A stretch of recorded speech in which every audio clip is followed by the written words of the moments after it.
नमस्कार दोस्तों, स्वागत है आप सबका हमारे YouTube चैनल नॉलेज बॉक्स में। मैं हूं आपका दोस्त गणेश नाथरे और आज देख रहे हो अपना ये वीडियो फेटे पैरामीटर सेटिंग। इसमें हम दोस्तों देखेंगे फेटे के कितने पैरामीटर्स होते हैं, हर एक पैरामीटर का मतलब क्या है, किस लिए पैरामीटर सेट किया जाता है, कब सेट किया जाता है, ये सब चीज़ें वन बाय वन देखेंगे। इससे पहले मैं आप सबसे रिक्वेस्ट करता हूँ कि ज़्यादा से ज़्यादा हमारे यूट्यूब चैनल को लाइक करो, शेयर करो, सब्सक्राइब करो, ताकि आपकी शेयर सब्सक्रिप्शन हमें और ज़्यादा मोटिवेट करते रहेंगे नए से नए वीडियोज़ बनाने के लिए। दोस्तों फेटे के बारे में आपको और जानना है तो हम लोगों ने क्या है, फेटे AWC सेटिंग के बारे में एक वीडियो बनाया है और उसका इन्फॉर्मेशन आपको अगर लेना है, आप डिस्क्रिप्शन बॉक्स में जाके उसका लिंक फाइंड करके वहां से वीडियो देख सकते हैं। दोस्तों चलो दोस्तों, वन बाय वन आगे हम सब चीजें देखेंगे आगे आने वाली वीडियो में। चलो दोस्तों, वन बाय वन सभी पैरामीटर हम इस वीडियो के जरिए देखेंगे। कौन से पैरामीटर का क्या क्या यूज होता है दोस्तों। तो हम सबसे पहले देखेंगे टैबलेट्स पर हावर इंटू 1000। आप यहाँ पे 50.0 अगर सेट करोगे तो 50,000 टैबलेट्स पर आवर का स्पीड आपको मिलेगा दोस्तों। यहाँ पे 100.0 अगर करोगे 1 लाख टैबलेट पर आवर का स्पीड मिलेगा। समझो आपने यहाँ पे ये रख दिया तो 1000 टैबलेट पर आवर स्पीड आपको मिलेगा। यहाँ पे जो भी आप पॉइंट रखोगे उसका मल्टीप्लीकेशन डायरेक्ट 1000 से होता है दोस्तों। नेक्स्ट है रोटर स्पीड आरपीएम। ये जो रोटर स्पीड आरपीएम है, इसको सेट करने का कोई प्रोविजन यहाँ पे नहीं है। तो आप जो भी यहाँ पे टैबलेट पर आवर का सेटिंग करते हो उसके हिसाब से जो आरपीएम है चल रहा है वो आरपीएम यहाँ पे डिस्प्ले होता है। नेक्स्ट है पैरामीटर नंबर 3, फिलोमेटिक आरपीएम। फिलोमेटिक आरपीएम क्या होता है दोस्तों? फिलोमेटिक आरपीएम है फोर स्पीडर का आरपीएम। यहाँ पे आप जो भी फोर स्पीडर का आरपीएम सेट करोगे उसके हिसाब से यहाँ पे वो डिस्प्ले होता है दोस्तों।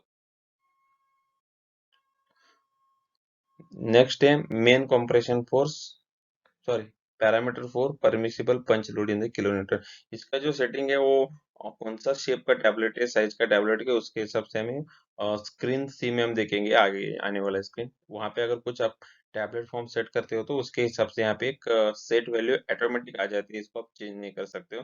तो इसके हिसाब से पंच का लोड अगर इसको क्रॉस करता है तो मशीन ऑटोमेटिकली बंद हो जाएगा दोस्तों, क्योंकि इसके बाद पंच डैमेज होने के चांसेस होते हैं। इसलिए पंच को सेव करने के लिए पैरामीटर है। नेक्स्ट है parameter number 5, main compression force. आपने तो इसके बारे में जाना ही होगा, अपना जो पिछला वीडियो है फेटे एडब्ल्यू सेटिंग, उसमें हमने बहुत क्लियरली मेंशन किया है कि मेन कंप्रेशन फोर्स का क्या रोल होता है उसका। अगर उसके बारे में आपको अगर बहुत जानना है तो हमारा जो वीडियो है फेटे एडब्ल्यू सेटिंग, उसका लिंक हमने डिस्क्रिप्शन बॉक्स में नीचे मेंशन किया हुआ है दोस्तों, वहां से आप उसे क्लियरली देख सकते हैं। फिर भी हम देखेंगे और सुपरफिशियली क्या इसका है वर्क। इसका जो है यहाँ पे जो भी मेन कंप्रेशन फोर्स डेवलप होता है दोस्तों, उसके वही वेट के टैबलेट्स मशीन से निकलते हैं। मतलब ये टैबलेट का वेट का रिप्रेजेंटेटिव फोर्स है। यहाँ पे आप सेट कर सकते हो, सेट के हिसाब से एक्चुअल जो भी आपको दिखता रहेगा, जो भी चेंजेस होते रहेंगे तो वेरिएशन आपको दिखेंगे दोस्तों। नेक्स्ट है tablet filling depth in parameter 6। ये पैरामीटर है टैबलेट फिलिंग डेप्थ कंट्रोल करता है दोस्तों। जैसे टैबलेट फिलिंग डेप्थ आप बढ़ाओगे तो वेट बढ़ेगा, टैबलेट फिलिंग डेप्थ कम करोगे तो वेट कम हो जाएगा।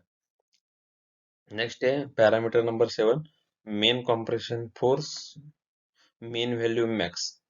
ये क्या है दोस्तों? ये क्या काम करता है?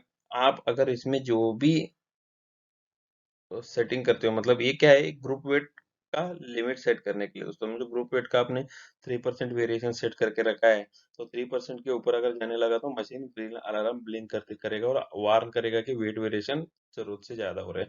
अगर ये जो पैरामीटर 8 और 9 है, S R main compression force SREL percent and main compression force SREL max, अगर ये जो पैरामीटर 9 और 8 है, इसमें से अगर पैरामीटर 9 को वेट वेरिएशन समझो आपने इसको 5 रखा है, अगर 5 को टच करेगा ना ये जो सेट वैल्यू है, तो मशीन डायरेक्टली बंद हो जाएगा दोस्तों। ये जो वैल्यू है ग्रुप वेट का, ये अगर इसको टच हो गया तो मशीन बंद हो जाएगा। ये जो है ये अलर्ट लिमिट है, ये 9 जो है वो मशीन स्टॉप लिमिट है दोस्तों। मतलब और नेक्स्ट है parameter number 10, that is individual value limit पर परसेंट। मतलब इंडिविजुअल वैल्यू को समझो आपने 10% करके रखा है, अगर 10% के ऊपर कोई भी टैबलेट जाती है तो उसको रिजेक्शन में डालेगा machine. Same individual value lower percent, समझो कि लोअर में भी 10% माइनस में गया तो उसको भी मशीन रिजेक्ट करेगा। मतलब इंडिविजुअल वेट कंट्रोल करने के लिए पैरामीटर 10 और पैरामीटर 11। नेक्स्ट है पैरामीटर 12। पैरामीटर 12 है दोस्तों इंडिविजुअल वैल्यू लिमिट मैक्सिमम। समझो कि आपने 10 रखा है यहाँ पे और यहाँ पे 15 रखा है, 10 का अगर 11 हो गया तो मशीन बंद नहीं पड़ेगा, लेकिन टैबलेट को वो रिजेक्ट करेगा। अगर वही टैबलेट अगर 15% को क्रॉस करेगा तो मशीन तुरंत बंद हो जाएगा। हम बोल सकते हैं अलर्ट लिमिट और स्टॉप लिमिट। और ये जो पैरामीटर 5 से पकड़ के पैरामीटर नंबर 12 तक हमने बहुत डिटेल फैटी AWC सेटिंग वाले वीडियो में हम लोगों ने क्लियरली मेंशन किया। आप जाके वहाँ पे लिंक जो मेंशन किए कमेंट बॉक्स में, वहां से जाके आप पढ़ सकते हो दोस्तों। Next, pre compression force MVKN means mean value kilometre, मतलब प्री कंप्रेशन फोर्स आप कितना सेट करोगे उतना उसके हिसाब से यहाँ पे डिस्प्ले होता रहेगा दोस्तों। ये है गुड प्रोडक्शन इनटू 1000, मतलब जो भी टैबलेट्स मैन्युफैक्चरिंग होंगे, समझो यहाँ पे अगर 1000 दिख रहा है तो उसको आपको क्या करना है, 1000 से मल्टीप्लाई करके देखना है कि कितने टैबलेट हो गए, मतलब 10 लाख टैबलेट हो गए, हम लोग यहाँ पे समझ सकते हैं गुड टैबलेट कितना टैबलेट प्रोडक्शन हो गया उसका यहाँ पे दिखाता है दोस्तों। नेक्स्ट है यहाँ पे सेट करने का है, जब भी इसका अचीव हो जाएगा तो मशीन अलार्म करेगा कि आपका जो टारगेट है वो रीच हो गया। नेक्स्ट है बैड प्रोडक्शन। बैड प्रोडक्शन का कोई सेट लिमिट नहीं है। बैड प्रोडक्शन जो भी टैबलेट्स रिजेक्शन में गए उसका वैल्यू यहाँ पे दिखेगा। जो भी गुड और बैड में यहाँ पे वैल्यू दिखती है ना दोस्तों, वो पैराम स्क्रीन नंबर 1 और स्क्रीन नंबर 2 दोनों साइड का मिला के यहाँ पे दिखता है। नेक्स्ट पैरामीटर 16 और 17 में कुछ नहीं है, ब्लैंक है वो। पैरामीटर नंबर 18 है टैबलेट सिलिंड्रिकल हाइट मेन कॉम्प्रेशन इन mm, मतलब टैबलेट का जो कंप्रेशन कितने mm में होना चाहिए उसका हम लोग थिकनेस सेट करते हैं दोस्तों इस तरह। ये मेन समझो कि ये 5 mm है मेन कंप्रेशन फोर्स का, तो फिर प्री कंप्रेशन कितना रहेगा, 7 रहेगा, 8 रहेगा कुछ, मतलब प्री कंप्रेशन फोर्स का सिलिंड्रिकल हाइट ज्यादा रहता है मेन कंप्रेशन फोर्स से, क्योंकि उसको पहले शॉलो प्रेस करना है ना। तो इसके बाद ये 7 है तो ये 5 रहते हैं, एक एग्जांपल लेके बता रहा हूँ, इतना ही नहीं होता है। तो ये है इसको जो इसको सिलिंड्रिकल हाइट बोलते हैं। क्यों सिलिंड्रिकल हाइट बोलते हैं, एक सिलिंड्रिकल समझो कि अभी ये डाई है अपना, इसको हम डाई मान के जाएंगे।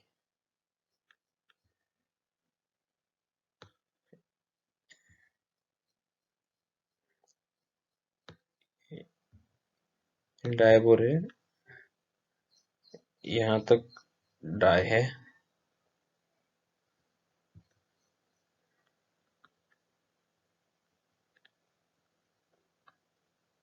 मतलब ये लोअर अपर पंच जो है ना सिर्फ यहाँ तक ही मूव होगा और 7 mm का गैप मेंटेन करेगा। जो यहाँ पे जो अपर पंच है नीचे तक मूव हो जाएगा और उसका डाई में से सिलिंड्रिकल हाइट को कम करेगा तो ज्यादा कंप्रेशन होता है। Next, penetration main compression force in ये जो है ना पंच पेनेट्रेशन है दोस्तों, और पेनेट्रेशन प्री कंप्रेशन मतलब अपर पंच और लोअर पंच। अगर समझो कि अभी यहाँ पे टैबलेट कंप्रेस हो रही है तो आप पेनेट्रेशन बढ़ा दो, कम कर दोगे तो क्या होगा, टैबलेट का जो कंप्रेशन का जो जोन है ना वो चेंज हो गया। समझो पहले क्या होता था, टैबलेट इस जोन में कंप्रेस हो रहा था, अगर आपने पेनेट्रेशन कम कर दिया तो क्या हो जाएगा, टैबलेट इस जोन में कम है, मतलब पहले टैबलेट इस जगह पे बन रही थी, पहले जो है ना टैबलेट इस जगह बन रही थी, वो टैबलेट ना अगर पेनेट्रेशन चेंज कर दिया तो इस जगह पे बनेगी, नहीं तो नीचे बनेगी। ये पेनेट्रेशन का इम्पैक्ट होता है दोस्तों। उसका जो सेटिंग है वो दो जगह होता है, एक तो मैकेनिकली करना पड़ता है और उसके बाद फिजिकली भी मशीन में करना पड़ता है। जो फेटिक की जो पी सीरीज के मशीन है उसमें ऐसा करना पड़ता है, और जो फेटिक आई और एफ सीरीज के मशीन है उसमें मैकेनिकली करने की जरूरत नहीं है, उसमें डायरेक्ट पीएलसी के थ्रू आप उसके सेटिंग्स चेंज कर सकते हो दोस्तों। ये जो इसकी आपको समझा प्री मेन और pre compression force penetration. Penetration ज्यादातर चेंज करने की जरूरत नहीं पड़ती है, कभी कभी कैपिंग लैमिनेशन आता है तो रिंग फॉर्म होने की वजह से, तो उस कंडीशन में टैबलेट कंप्रेशन जोन चेंज करना पड़ता है, तो उस कंडीशन में इसका इस्तेमाल होता है। ज्यादातर इसका इस्तेमाल नहीं होता है और इसे कभी भी चेंज करना है तो इंजीनियरिंग को साथ लेके एक्सपर्ट लोगों के थ्रू ही इसको चेंज करना है। और ये दोस्तों पैरामीटर 22 मीन टैबलेट वेट इन एमजी। यहाँ पे आप जो भी टैबलेट का वेट रखोगे इसका ड्यूरिंग रनिंग कोई वैल्यू नहीं है, लेकिन जब भी इनिशियली आप वेट सेट करें तो उस कंडीशन पे ये टैबलेट का वेट डालना बहुत इंपॉर्टेंट होता है दोस्तों, क्योंकि यहाँ पे आप जितना वेट डालोगे उसी के रेफरेंस के थ्रू वो हम टैबलेट का सिलेंड्रिकल हाइट कितना रखना है उसका एक अजम्पशन कर सकते हैं। ये मशीन हेल्प करता है उस टाइम में आपको। नेक्स्ट है एडजस्ट, और सिंपली कोई भी अगर आएगा तो उसको देखने के लिए अच्छा है कि टैबलेट कितना एमजी का है। नेक्स्ट आएगा एडजस्ट 1 2 3 और रिजेक्ट 1 2 3 4 5 और पैरामीटर 34 ग्रेटेक्स स्पीड आरपीएम। जो पैरामीटर 32 है एडजस्ट 1 2 3, कभी भी हम 1 ही रखते हैं। अगर इसको 1 रख दिया इसका मतलब क्या होता है, AWC ऑन है दोस्तों। नेक्स्ट पैरामीटर 32 जो रिजेक्ट है ना, इसको हम हमेशा 5 रखते हैं। 5 अगर रहेगा तो AWC ऑन कहा जाता है।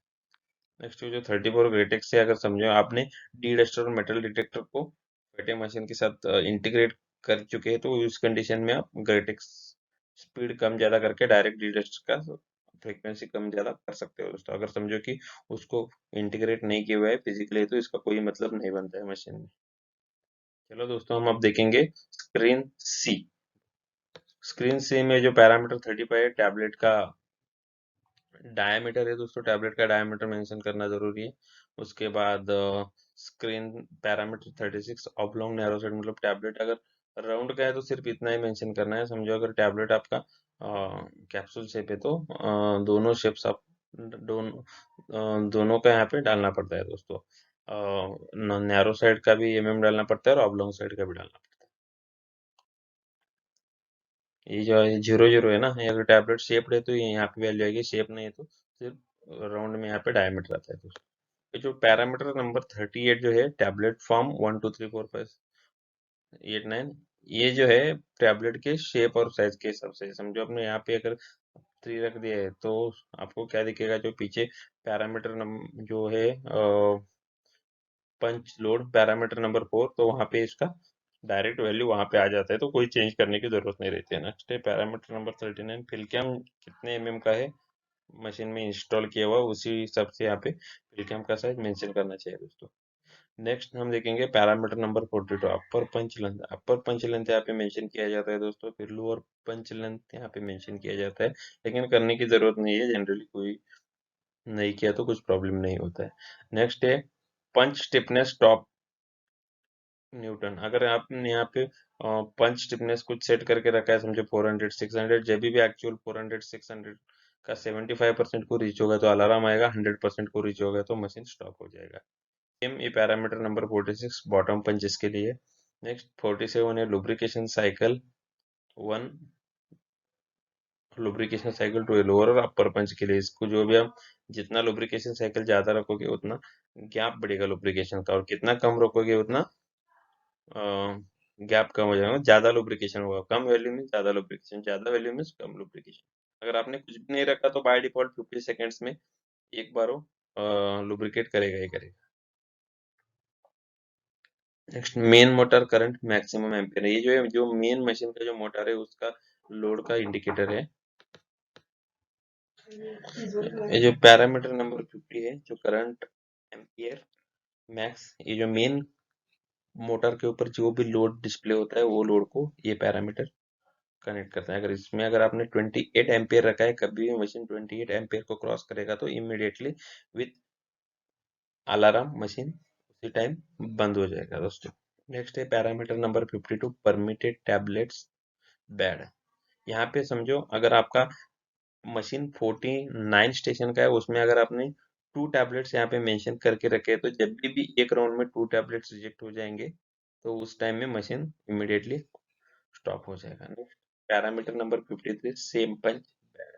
सेम पंच बैड में अगर आपने 2 टैबलेट्स मेंशन करके रखे हुए, अगर आपने 45 नंबर का जो एक पंच है उसमें से कंटिन्यू 2 राउंड में अगर 2 टैबलेट रिजेक्ट होते हैं तो उस कंडीशन में मशीन बंद हो जाएगा विथ अलार्म। नेक्स्ट है पर नंबर ऑफ टैबलेट्स। आपने अगर यहाँ पे 2 टैबलेट्स मेंशन करके रखे हुए हैं और यहाँ पे 49 रखा है तो सॉरी 49 मल्टीप्लाइड बाई 2, अगर 96 रखा है तो 96 टैबलेट में 2 टैबलेट कंटिन्यू हो गए तो मशीन स्टॉप। अगर परमिटेड टैबलेट यहाँ पे अपने 2 मेंशन करके रखा है और यहाँ पे 96, अगर 96 में 2 टैबलेट कंटिन्यू में रिजेक्ट होते तो मशीन स्टॉप होता है। मतलब क्या है, पैरामीटर नंबर 52 और 53 में आप कितने टैबलेट जाने के कमांड देते हो, और पैरामीटर नंबर 54 जो है पर नंबर ऑफ टैबलेट में कितने टैबलेट में ये कमांड यहाँ से दिया जाए।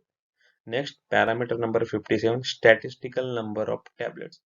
यहाँ पे आपने 49 मेंशन करके रखा है, तो एवरी 49 टैबलेट का जो भी मशीन पैरामीटर में मेन कंप्रेशन फोर्स डिस्प्ले कर रहा है, all this things parameter 40 sorry parameter number 57 का जो वैल्यू है स्टैटिस्टिकल, उसको लेके कैलकुलेशन होता है। मतलब एवरी 49 टैबलेट का ग्रुप का जो भी पैरामीटर से वैल्यूज है उसको मशीन कैलकुलेट करता है कंप्यूटर के थ्रू।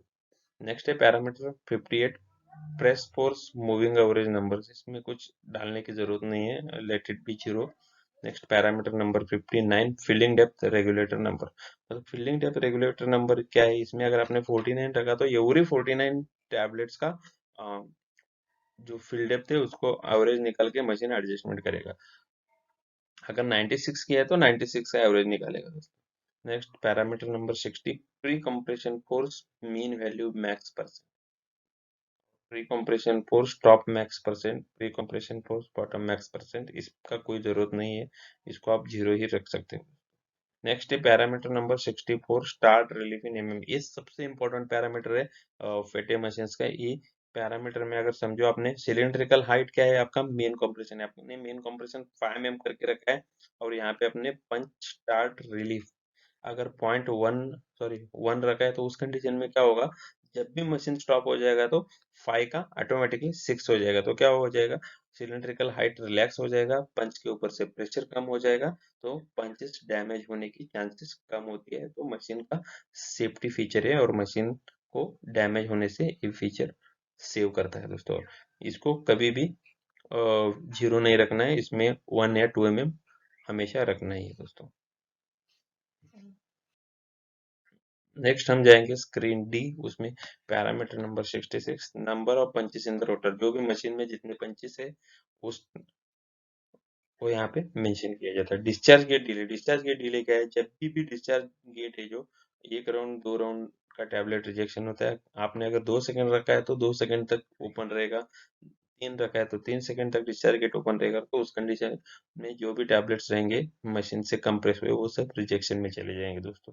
पैरामीटर नंबर 69 फिलोमेटिक प्री रन सेकेंड्स। अगर यहाँ पे आपने 2 सेकंड डाल के रखा है तो मशीन चालू होने से पहले फिलोमेटिक जो आपका फोर्स फीडर है 2 सेकंड पहले ही चालू हो जाएगा।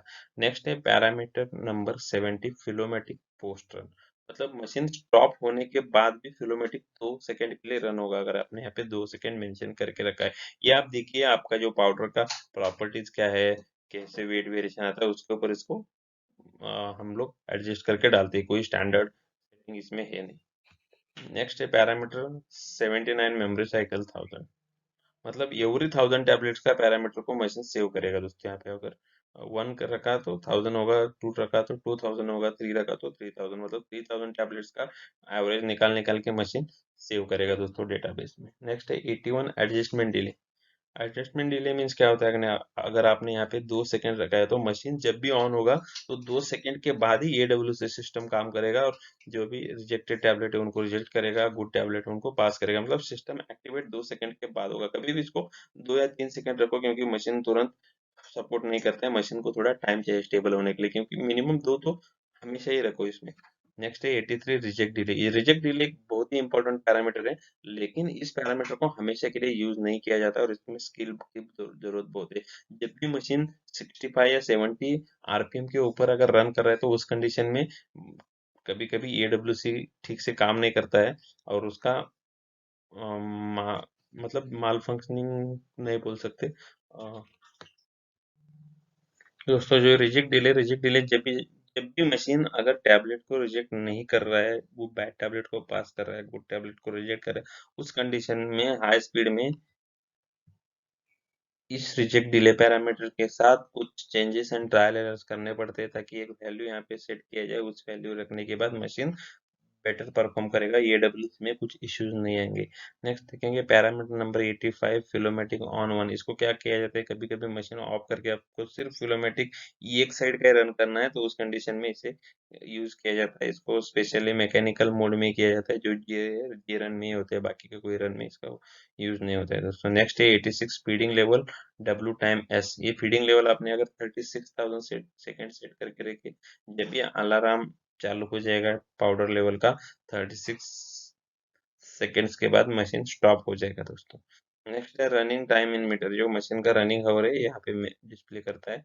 नेक्स्ट इजेक्शन फोर्स मैक्स, जो भी इजेक्शन फोर्स आप यहाँ पे मेंशन करोगे 100 न्यूटन, अगर मशीन कभी भी इजेक्शन फोर्स 100 न्यूटन को क्रॉस करेगा तो उस कंडीशन में मशीन स्टॉप हो जाएगा दोस्तों।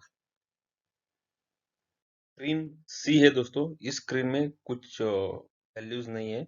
हम अभी मूव होंगे अगले स्लाइड में जहाँ पे स्क्रीन एफ मेंशन है, उसमें कुछ पैरामीटर है। जो पैरामीटर नंबर 163 यहाँ पे हम दिखा रहे हैं आपको, उसमें क्या होता है, एक ग्रेटेक्स पोस्ट रन होता है, मतलब मशीन चालू होने से पहले कितने सेकेंड्स पहले आपका डी डस्टर स्टार्ट होना चाहिए। इनके एक कौन से कंडीशन में होता है, जिस कंडीशन में आपने अगर इंटीग्रेशन करके रखा है डी डस्टर को मेन मशीन के साथ, तब जाके इसका यूज है, तब तक इसका यूज नहीं। समझो कि आपने इंटीग्रेशन करके रखा है और आपने यहाँ पे 20 सेकेंड रखा, तो 20 सेकेंड मशीन चालू होने के 20 सेकेंड के बाद ग्रेटेक्स रन चालू हो जाएगा दोस्तों। उसके बाद नेक्स्ट आता है parameter number 164, that is nozzle cycle in seconds. अगर समझो कि आपने 20 सेकेंड रखा है, एवरी 20 सेकेंड के बाद जो ऑटो वेट कंट्रोल का जो सिस्टम है, वो ऑटो वेट कंट्रोल में क्या होता है, ईयर नोजल्स होते हैं दोस्तों। जब भी tablet out of the limit detect हो गई हो, उस कंडीशन में क्या होता है, टैबलेट को रिजेक्ट मारा जाता है वो ईयर नोजल के थ्रू। अगर ईयर का नोजल ओपन होता है तब भी जाके टैबलेट रिजेक्ट होगा। अगर नोजल कुछ माल फंक्शनिंग कर रहा है, ओपन नहीं हो पा रहा है डस्ट फंसने की वजह से, तो उस कंडीशन में टैबलेट रिजेक्ट नहीं होता। क्या होता है, जब भी समझो कि कोई टैबलेट रिजेक्ट ही नहीं हो रही, सब मशीन बेटर पैरामीटर्स पे वर्क कर रहा है, तो समझो कि 1 घंटा 2 घंटे में कोई टैबलेट रिजेक्ट नहीं हुआ, तो उस नोजल के का जो परफोरेशन होता है उसमें पाउडर जमने की चांस होता है। पाउडर जमने के बाद जब भी समझो कि 2 घंटे के बाद कोई रिजेक्ट टैबलेट आ गया, तो उस कंडीशन में वो नोजल ओपन नहीं हो पाता है और वो ब्लॉक होता है और टैबलेट रिजेक्ट नहीं हो पाती और गुड बिल में चली जाती है। इसी के लिए दोस्तों नोजल में हमने 600 सेकेंड्स डाल के रखे हैं, मीन्स एवरी 1 आवर, समझो आपने समझो 60 सेकेंड डाल के रखे, तो एवरी 1 मिनट हमने यहाँ पे एक 60 मीन्स इसको हम लोगों ने क्या किया है, इसको 10 मिनट रखा है दोस्तों। समझो 600, एवरी 600 सेकेंड के बाद ऑटोमेटिक नोजल का एयर ब्लो हो जाएगा और क्लीन होते रहेगा नोजल, और कभी टैबलेट रिजेक्शन में जाने की चांसेस इस हो गया और गुड टैबलेट में जाने का चांसेस कम हो जाएगा दोस्तों। नेक्स्ट, एक रीडस्टर ऑन ऑफ, रीडस्टर ऑन और ऑफ करने के लिए यहाँ वैल्यू 0 रखा तो ऑफ और 1 रखा तो ऑन हो जाएगा दोस्तों। ये हो गया पैरामीटर नंबर एफ। नेक्स्ट है फाइनली, जो फाइनल जो स्क्रीन है parameter G, rejection gate control off. ये अगर आपने समझो कि जो आपका ऑटो वेट कंट्रोल सिस्टम है उसको अगर आपने ऑफ रख दिया, तो उस कंडीशन में रिजेक्शन रिजेक्शन गेट है जो 0 है, इसका मतलब क्या होता है दोस्तों, ये रिजेक्शन गेट काम करे। अगर आपने 1 रख दिया तो रिजेक्शन गेट काम नहीं करेगा। डिस्चार्ज गेट रिजेक्ट, इसका भी इसको कुछ सेट करने की जरूरत नहीं है दोस्तों, ये भी 0 ही रखा जाता है और मैक्सिमम इसको 170 जो पैरामीटर इसको भी 0 रखा, इसमें कुछ चेंजेस करने की जरूरत नहीं होती है दोस्तों। हमने अब तक देखा जितने भी पैरामीटर अवेलेबल है फेटे के, जो स्क्रीन 1 में जो बी सी डी ई और एफ जी है, तो ये सभी स्क्रीन के एक एक पैरामीटर हमने जाने हैं दोस्तों।